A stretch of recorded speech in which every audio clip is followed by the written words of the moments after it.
Thank you, prynawn da, and pawb a croeso, bienvenidos, and welcome to this cast. I'd like to thank ProMo-Cymru staff who helped me think through this presentation and being very honest with me when it didn't make sense and it wasn't working. So thank you very much. It makes all the difference.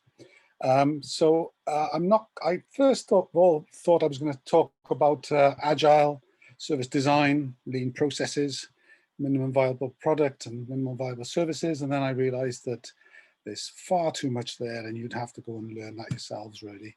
So I'm not going to do that. So also I'm always more interested in questions and answers. So there'll be a lot of questions really, because if we had all the answers, I think we'd all just be able to get on and do it. So questions are really important. And then I did also think of an alternative title for this presentation, which was what has Airbnb and the DVLA got to do with youth work? Okay, so I'm going to do rethinking youth work. Okay, so this is some of the contents. I'm going to obviously introduce myself, I'm ProMo-Cymru, and then we all like a poll. So I'm going to give you a range of polls to be able to answer, and there's some thought process that'll come out of that as well, I hope. Just talk about experience and expectations, how they've changed, and the present should be present and future for Bronwyn. So Bronwyn lives in Treorchy. Yeah, so some of her expectations, etc. And then talk about youth work, outreach, and universal connectivity. And then I thought the best thing I can do is give you some top 10 tips of how to progress forward. So hopefully you can take things out of there and think about them and put them into action. So this is ProMo-Cymru. We work to ensure young people and communities are informed, engaged, connected, and heard.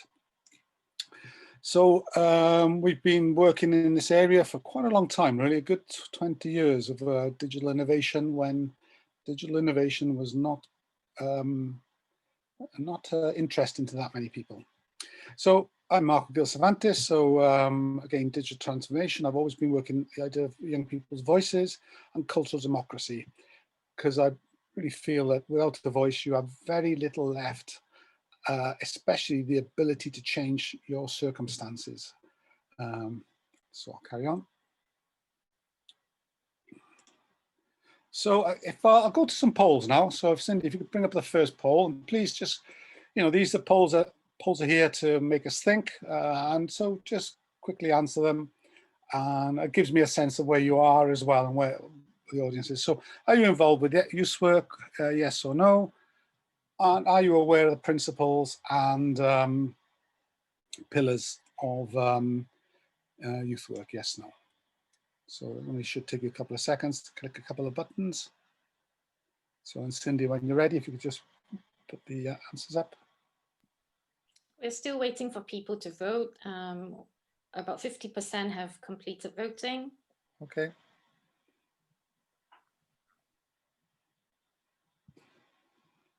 And I won't be testing anybody, so don't feel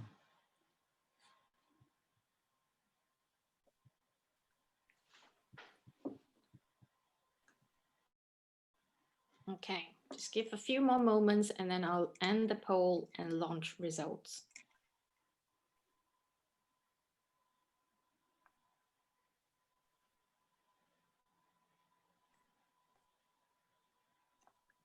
Okay, I'm going to end the poll now and share the results with you.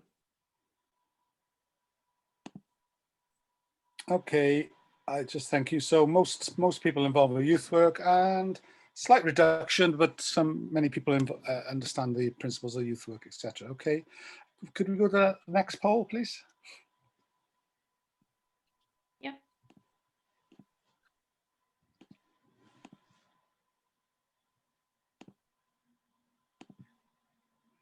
Okay, so this poll really is about your use, your particular use. What do you do? Which one of these services are you using all the time, I suppose? So there's online banking, there's a yes or no there. Online shopping, do you use online shopping? do you purchase, renew your DVLA road tax online? If you scroll down, you see some more questions. So number 4, do you use Google Maps to check bus times, bus routes, directions to bus stops and arrival times, etc.? So do you use Google Maps for your bus routes? Do you use Google, online for finding your plumbers? Do you, number 6, do you buy a product or service?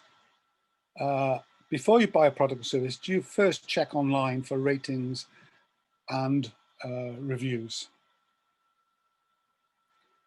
And then number 7, how influenced are you by ratings, reviews? So 1 is a low if you don't really look at them or you're not really influenced by them when you buy something or book a holiday or whatever you do. And high, and 5 is very high. So let's just click a button there. And lastly, do you use Airbnb? Yes or a no? So if for some reason you're having difficulty clicking on the poll, you can also answer in the chat. So please let us know if you are experiencing any difficulty. Again, I'll just give a few more moments for people to respond. We have about 70% of our participants here who have voted.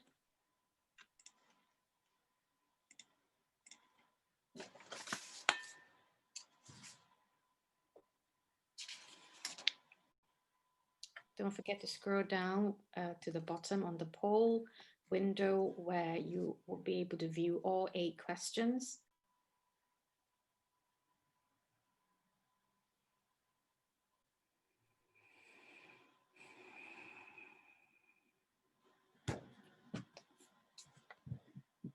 Okay, so nearly everyone has now voted, so I'm going to now end poll and share the results.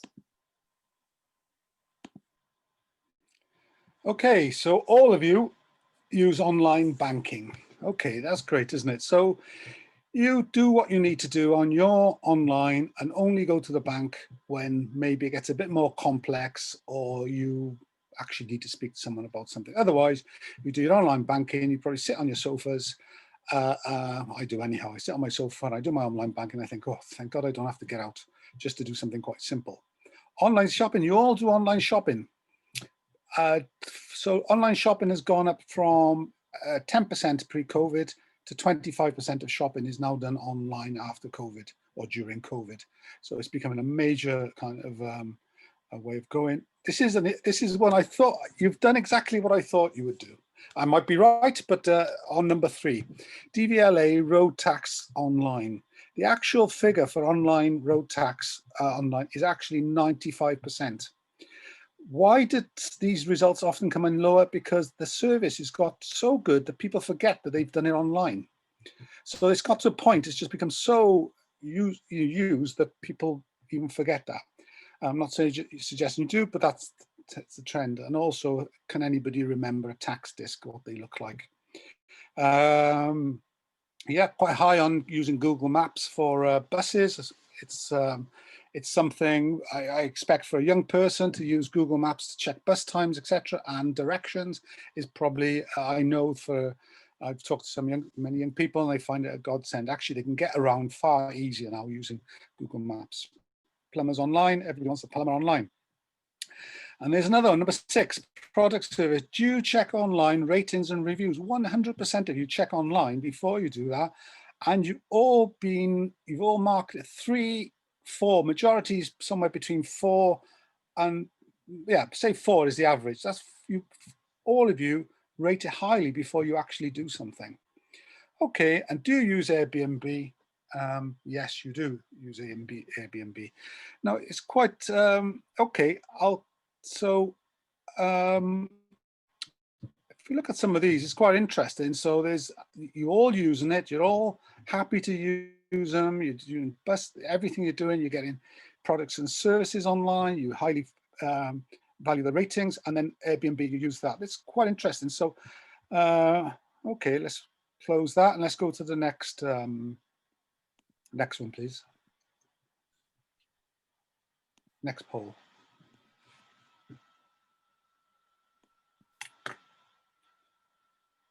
Okay, so this one, on a scale of 1 to 10, how many digital solutions and the processes that were on the previous slide, the different, you know, the online, doing things online, I suppose, digital solutions. How many of these digital solutions are you actually involved in your service? Is it a low level, number 1, or up to number 10? Is it a high level?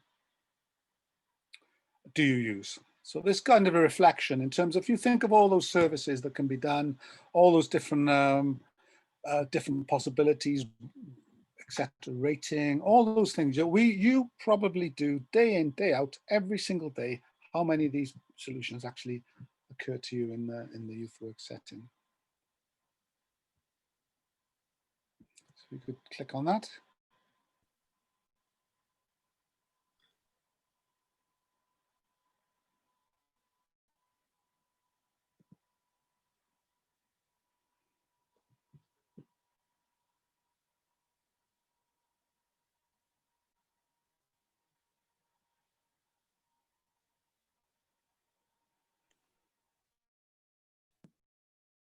How is it, Cindy?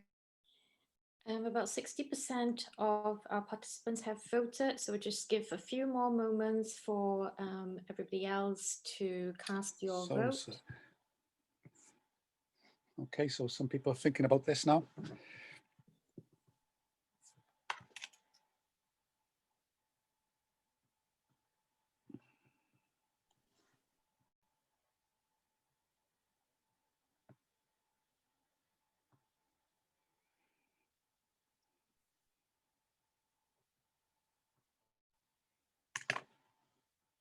Okay, let's end the poll and look at the results.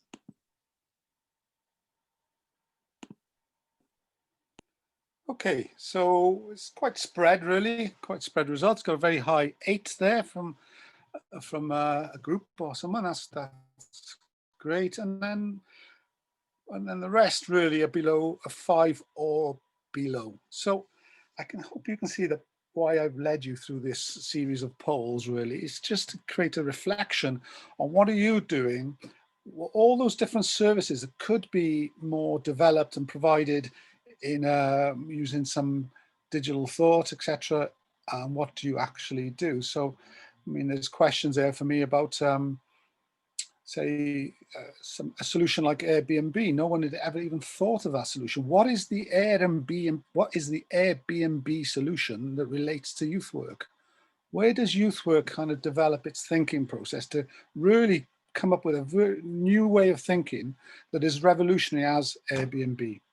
The other one is ratings. Where, you know, how, you know, we all, I think it was 100% of you said that ratings completely influenced what you buy and what you do on your services. Does that actually come into, should that be part of how youth work works? Should we be honest, allow young people to say what they prefer and don't prefer, etc. Okay, so could we close that? And I think there's, I believe there's another one, or have I finished? Okay, this is just in terms of how you contact. So before the pandemic, how would young people mainly know about your youth club or services? So just click one of those. And then number 2 is post-pandemic. Same question, same set of things. Has there been a change or not? And this is the majority, really. It's not again. This isn't a load of scientific polls. This is a snapshot.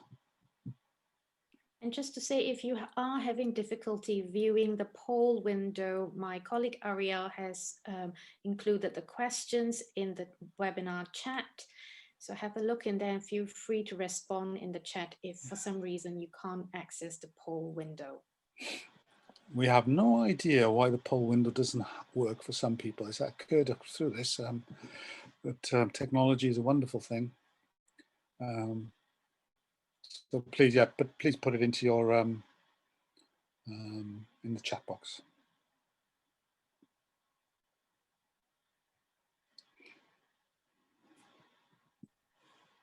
Okay, about 50% of the Okay. attendees have voted, so we'll give it another few more moments and I'll end the poll. Yeah.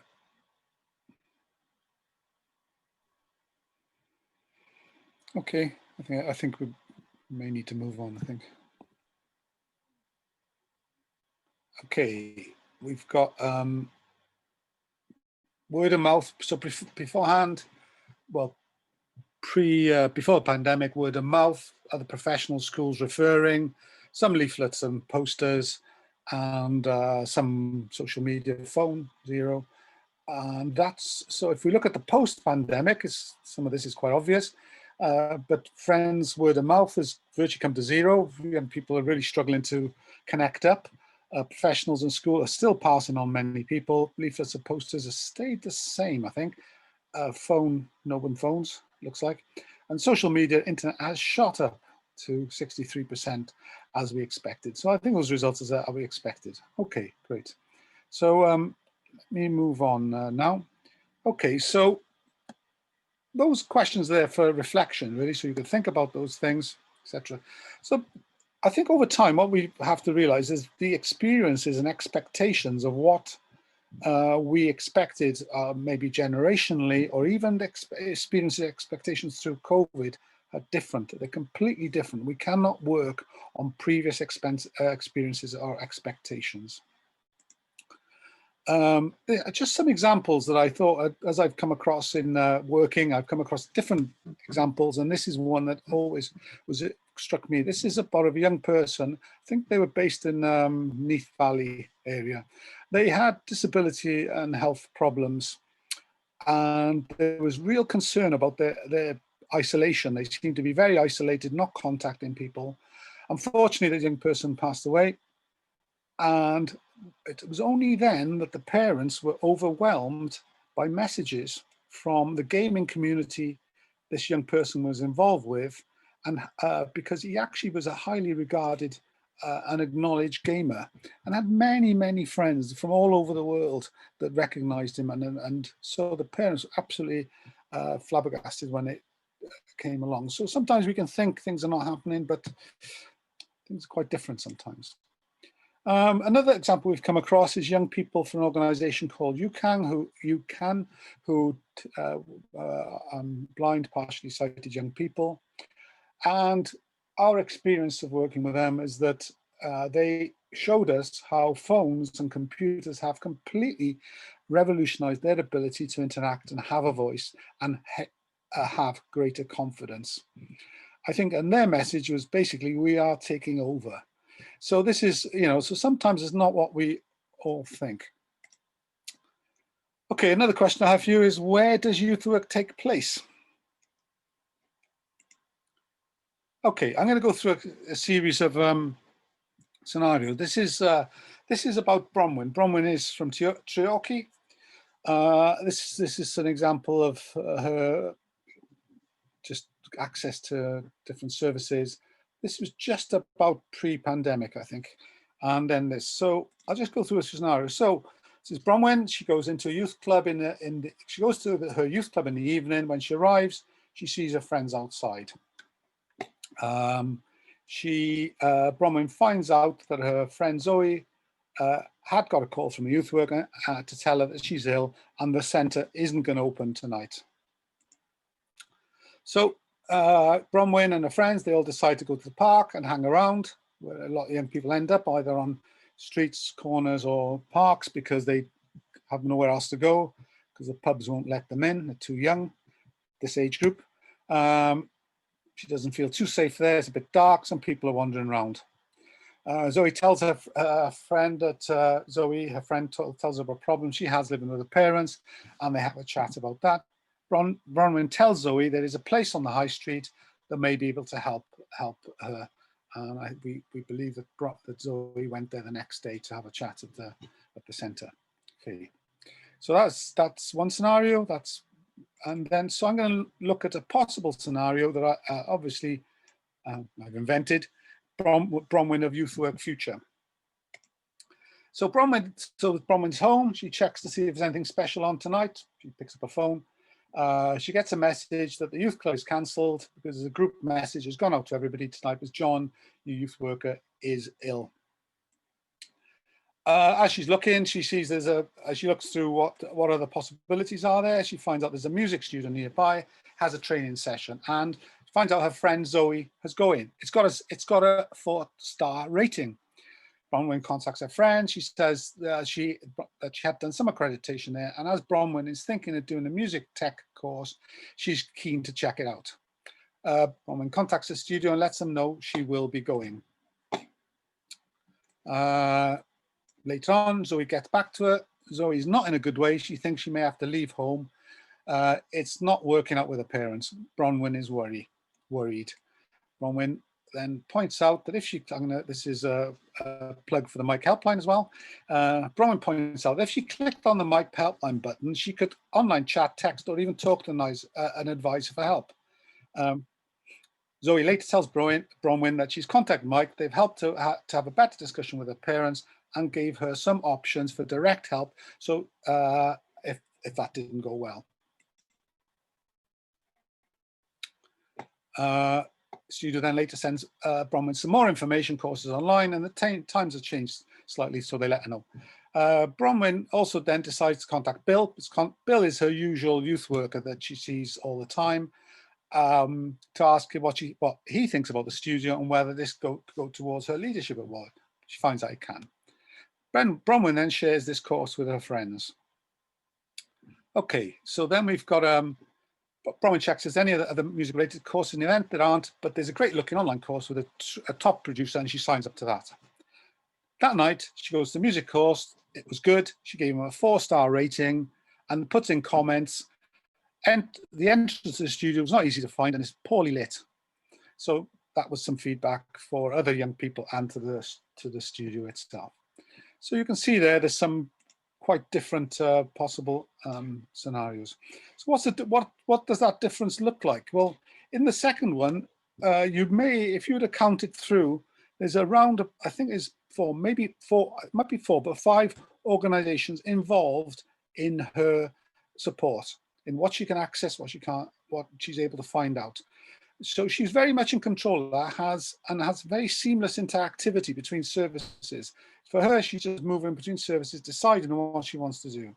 And there was almost like a connectivity between services. It's not separate services. There was some way of connecting those services. There were wider choices of activity. And the young person was at the center of this. She was in control, moving things around, thinking, what does she want? And also then young people let us and peers know what they thought of the services. And the computer said yes. And there was very easy to access, universal access. It could have been accessed from anywhere. So that's quite 2 different scenarios. I just set them out as a kind of easier way to understand how things, may be, there may be or could be. So these are just some this is some youth worker comments. It's just interesting ones I've got along the way. I wrote some of them down. There's many more. I've just realized I should write them all down because they're really interesting. One youth worker said to me, forget COVID, let's look at the future. I thought that's really positive. Let's get on with it. Let's look at the future. Another one actually came from the same person, said to me, they won't come downstairs to meet with me because they were meeting young people in their gardens. They won't come downstairs because they're on their game. So they couldn't entice them down at all because they're on their game. This youth worker now is actually developing a process of working with their young people in the future using Minecraft because he thinks it's going to be an ongoing thing, an ongoing process. So another youth worker said, face to face, that's what it's all about. I always wonder, I don't like these statements because I think of course it's important, but it's not what it's everything about. That you try and talk to a young person, that's what it's all about when they spend much of their time communicating with their friends and other people using social media, etc. Another thing to notice, we've probably gone through 5 years development in 3 months. And unfortunately, it's caused a pandemic for us to think this way. I find it incredible, really, but it's good to see the development. It's really good to see what the youth service has been doing in Wales. It's really taken it on board and making a big difference to many young people. I just thought I'd show you some some examples of digital transformation that we've been in ProMo-Cymru's been involved with. Just pick up this here. This is the folder that was the Youth Information Service for Cardiff about 12 years ago. This folder became just a set of youth information, where you go, etc. And this was printed and posted to youth centres around Cardiff turned out to be every 6 months.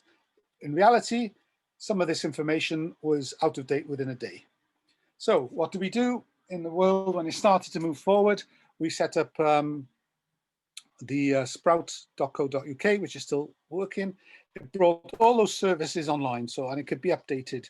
The difference is, instead of waiting 6 months for an update, we could actually update it in 3 minutes. And so in terms of, if you think about lean processes or anything you do, we went from 6 months to 3 minutes. That was really massive. The other thing is we thought, what else could this bring to the whole process? It's not about just replicating a set of data. We thought, well, actually, this opens up a whole possibility to add the voice of young people. So that was added to the whole website and actually became one of the biggest sections of the website, the news, what people's voices.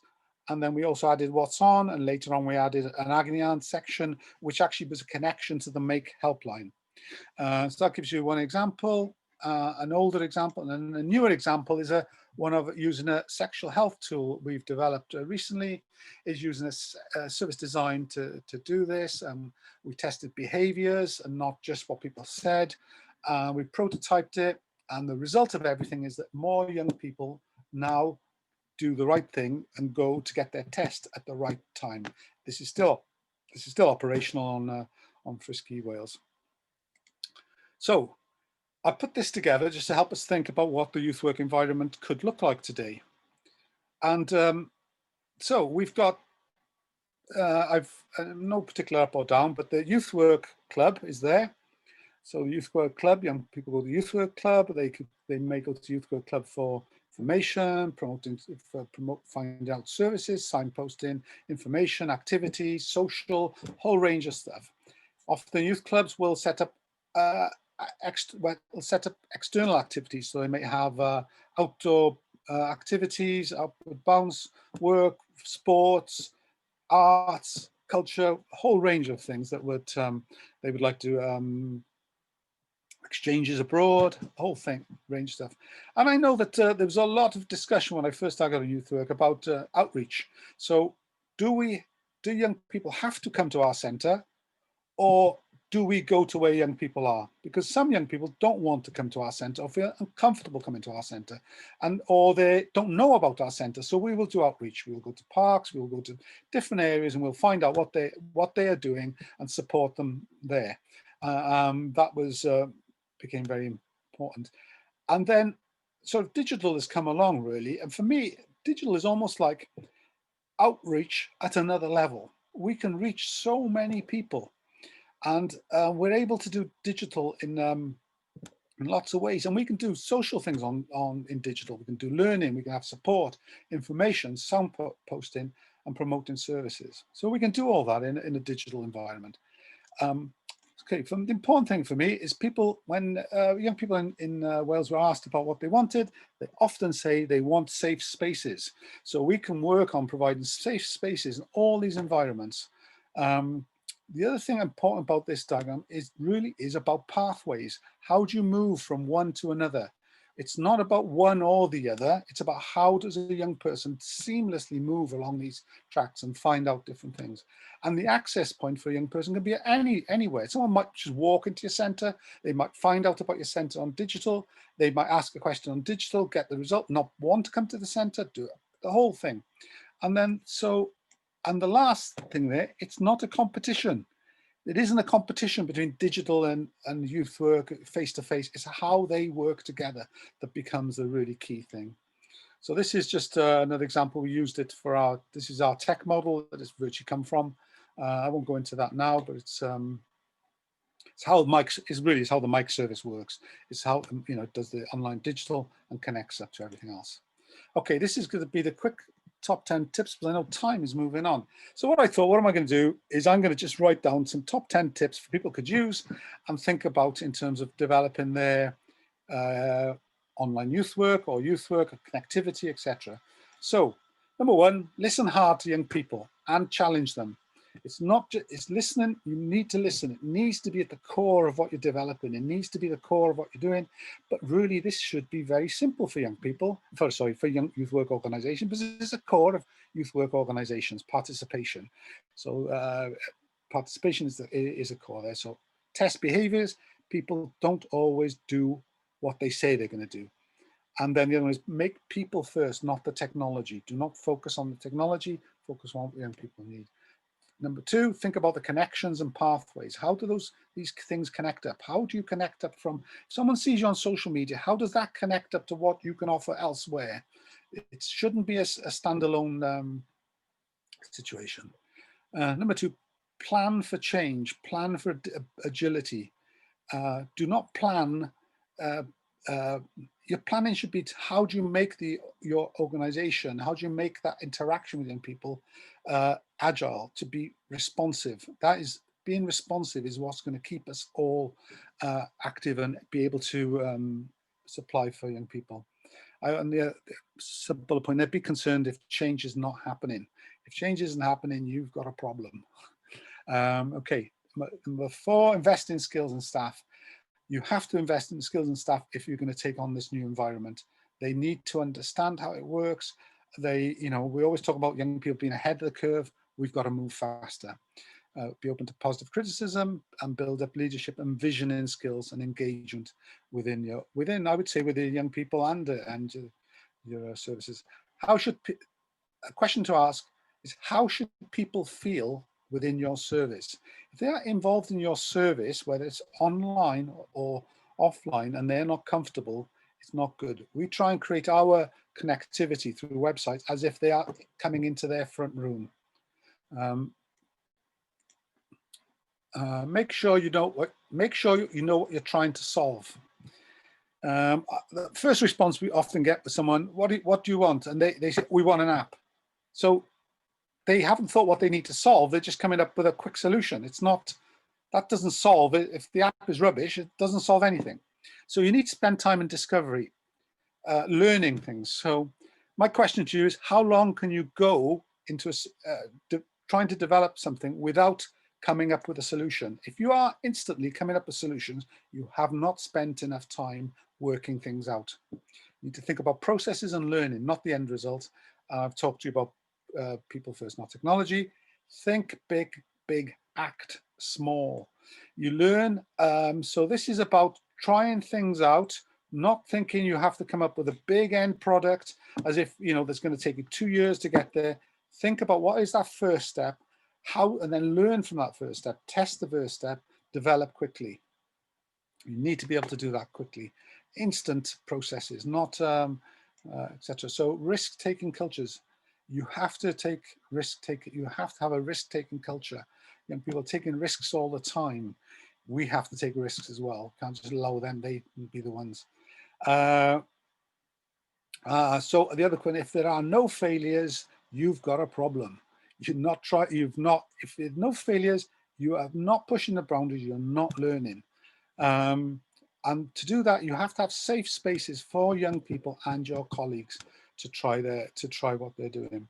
And last one here is, this is the one I kind of, it's quite interesting for us, because you need to put the work into stakeholder engagement, especially in the world of digital, because a lot of this digital world is a world of disruption. You're changing the system, you're changing the status quo. A lot of people don't like changing status quo. So you've got to be prepared for a kickback from mainly from other situations or organizations or authorities, etc., who don't like you disrupting the status quo. Airbnb is a great example of complete disruption of a situation and changing it to something completely new that everybody uses. So we've got to be prepared for that. It's not called disruption for no reason. I'm just going to remind you of the 5 pillars of youth work, because if you're going to rethink youth work, actually this does not change. This is exactly the same thing. It's just the tools have changed. So this is, I just remind you, these educative, expressive, participative, inclusive, and empowering. These are our pillars. They don't change. I'm going to skip that one for now because, and then I'm just going to bring you back to this youth work environment and say, just remember, it's how these different elements work together to provide the best we can to the young people we work with. And I believe, I'm not going to go into that one because that's something else. I believe I'm going to leave you there and I'm going to leave it open to any questions, and this will be available online for the information to be able to look over it again, etc. So I haven't been able to look at the chat because it's very difficult to look at the chat and do the same thing. So thank you very much, Marco, for the presentation. We've had a number of comments and questions that have come in as you did your presentation. We had one from Selena, who said, when you, who dropped a question when you gave the example of Bronwyn, that how will you get the message out there about this app? Well, number one, we're not sure it will be an app because we've already jumped to a solution. So I've kind of framed it in a way that makes it look like an app. So there's that. Number one, so when research has been done around this work, and there's research being done by a university in Finland and others, it's about having a strong brand for young people in Wales. I'm talking about Wales, so they understand where to start off from. I think it's also about having a very strong online presence that is in the right place. And that's about organizations understanding how that works and how to be in that space in a positive way, how to make those interactions, all those elements, how to create content that's, that is understandable for young people, that they relate to, all those things. So it is about youth work having as much a thought process and being as professional as it needs to be in those spaces. So for Bronwyn, it's second nature. She already knew what to do. She didn't turn up on that day and try and work out what to do. She already knew that. It was already, all those processes were in place.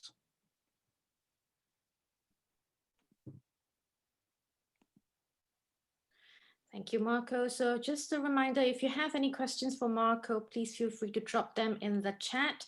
We've had a comment from John Blackmore, who works at Action West London. He said, this is a very helpful and practical presentation, Marco. Thank you very much. I'll be interested to find out more for our work with NEET young people in London. Great, yeah, certainly be happy to work out what different people are doing in different areas and pass on some of our experiences.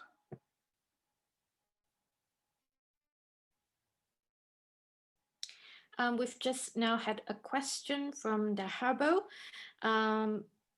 It says, I run an organization, pardon me, Dahabo, I'm probably going to pronounce this wrongly, so please forgive me if I do. Dadihiye Somali Development Organization, and the youth we support suffered digital exclusion due to lack of equipment. Can you advise who can help? Yeah. Hi, number one, I'm not sure where you're based. So it's just different in different areas. So there's the Good Work Foundation, Good Feelings Foundation. I can't remember the name now. Someone can help me in the text. So I know they do a lot of work in this area. In Wales, there is a digital inclusion alliance that is looking at these different possibilities. I know the Wales Co-op Centre have something that is looking at digital communities.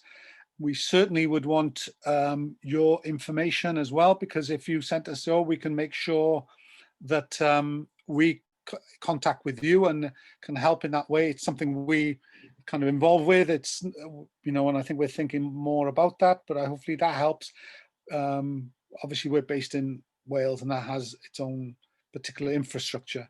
Hopefully that's useful, but if you send us your contact, we'll just make sure you have It's definitely is an issue. It's becoming, yeah, okay. So we'll, I think that's we'll send you some information, but there's the good, I can't remember the name, Good Foundations, Good Work Foundations, or yeah, but I do agree with you. It needs to be, it's a massive situation now. If you imagine being home and not being able to access all that information, would be amazing. Someone gave me an example once. It was quite interesting. He said it was about they worked with refugees that were moving through Czechoslovakia, and they supplied two things. They supplied food for refugees walking through Czechoslovakia, and the other thing is they supplied is wireless internet. So they had wireless internet packs that a person could wear it on, and they could walk to where refugees were, and provide mobile internet access. And they said to me, the queue for the food was the same size as the queue for internet access, which is quite shocking, really, because obviously you need, people were trying to find out where to go, where they could go, be able to contact their relatives back home, etc.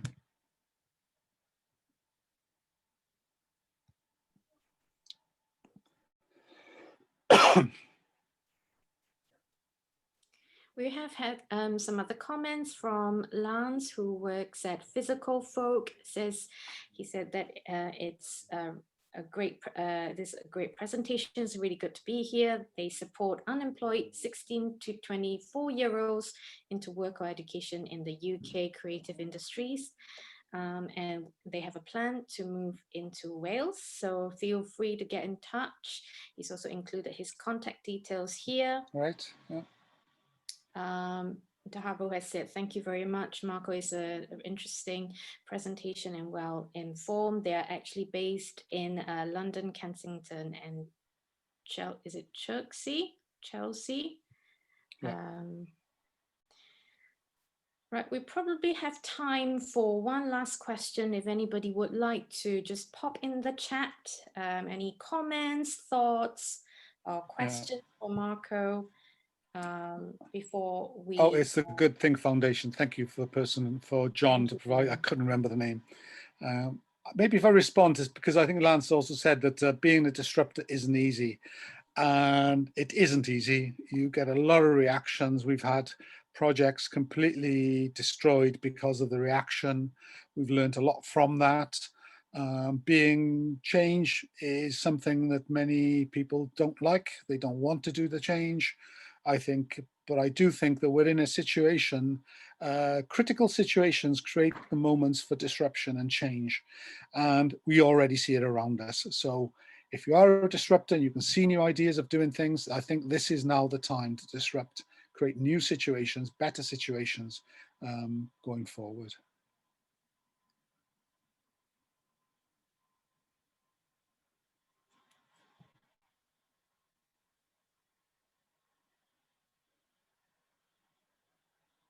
So I think we've come to the end, I believe. Cindy, is that right?